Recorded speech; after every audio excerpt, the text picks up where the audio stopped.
Today on Earth Focus, meeting the food needs of tomorrow's cities. Plantagon, Sweden's new vertical urban agriculture venture, may be the answer. Link TV's Miles Benson speaks with Plantagon CEO Hans Hassel, coming up on Earth Focus.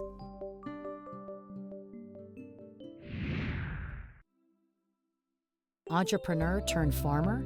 Not quite, but Plantagon CEO Hans Hassel may be planting a new seed for the future of farming. Plantagon, a leader in vertical urban agriculture, will construct a cutting-edge greenhouse in the Swedish city of Linkoping, south of Stockholm.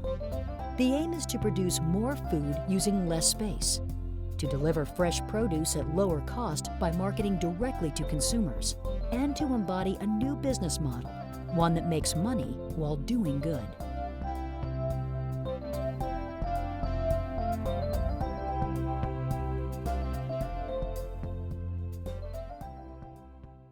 Hans Hassel, Plantagon International. It's a new concept. What is it? We are trying to be part of finding technical solutions on how we're going to feed the future really huge mega cities of the world.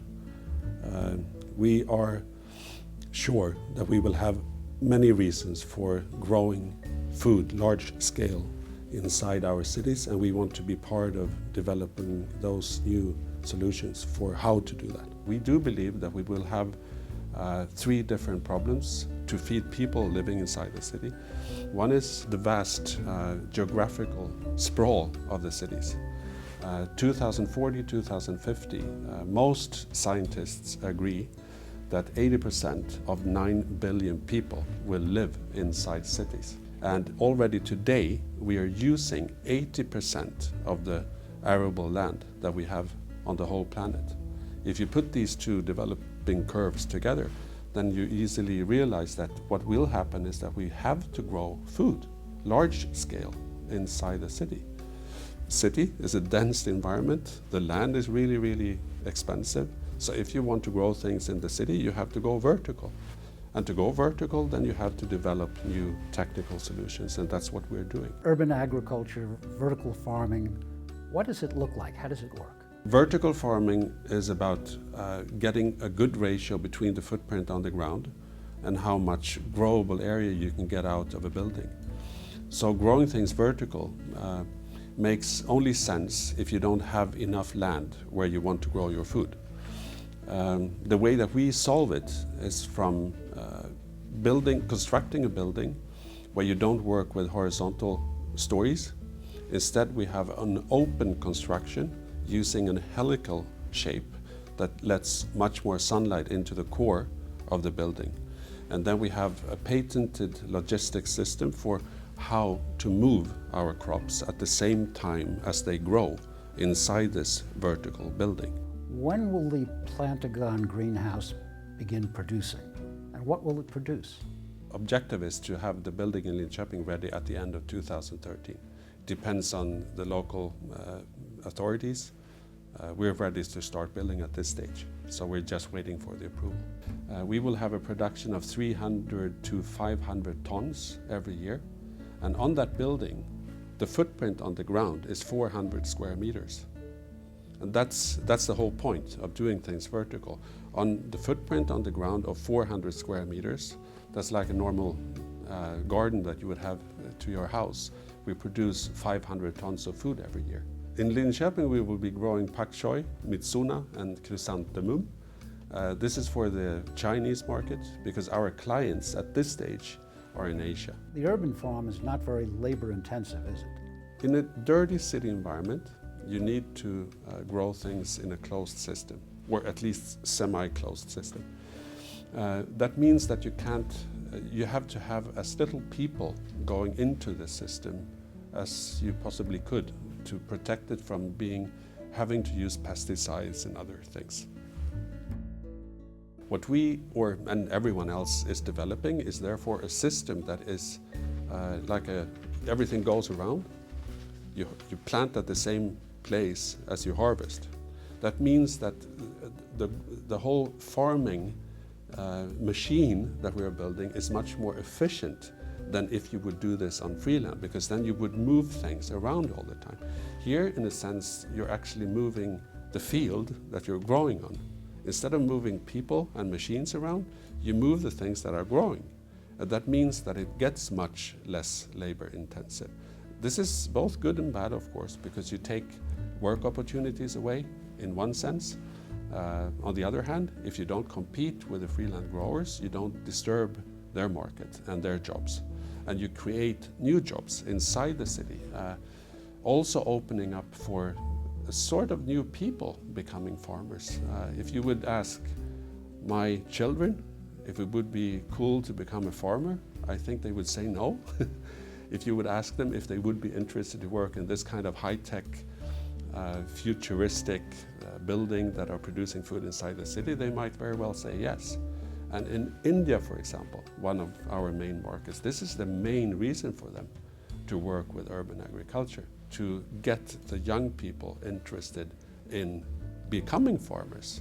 When you have a normal greenhouse business, it's much less expensive to build a normal greenhouse than to build one of ours. On the other hand, to run a normal greenhouse is much more expensive than to run one of ours. The life cycle of one of ours, we are building real estate where you can grow food at the same time.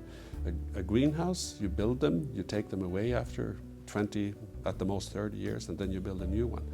So we are just rationalizing an old industry and making it like a second generation greenhousing. And when you do things like this, when you automize and industrialize an old system, you always have higher investment costs and lower costs at the end.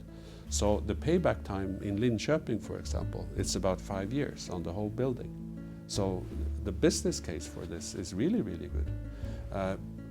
You also have to remember that the cost of a tomato, if you buy tomato at the grocery store, about 60% is middleman cost, transportation and the store selling the tomato. We're taking all that away. We're selling directly to the consumer.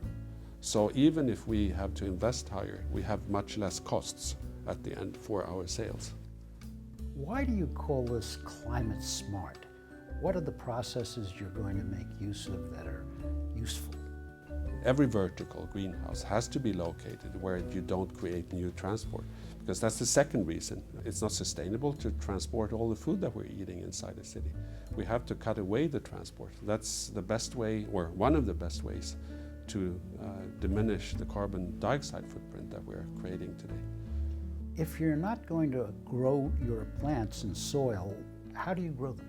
We were presented by not a totally hydroponic system, but a system where we use hydroponics, but actually also peat, a volcanic stone that we can grow and get the same result as if we would grow in soil. The thing with tasty food is that if you grow things in a liquid, then you don't get really, really good food. You can get the same nutritious food, but it doesn't taste as well. That depends on the roots not getting oxygen enough. But if you use peat and hydroponics, then you will get the same taste and healthy food. If you would measure them, I think that ours will be even better.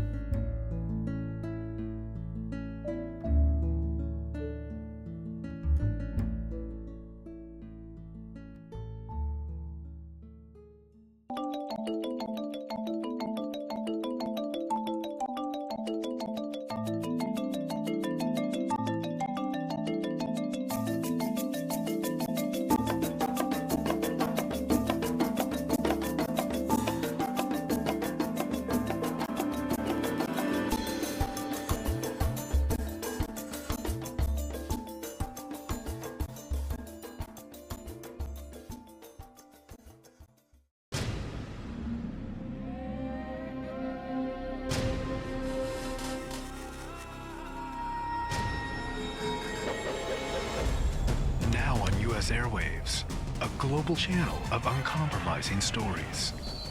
World news, documentaries, entertainment, and culture.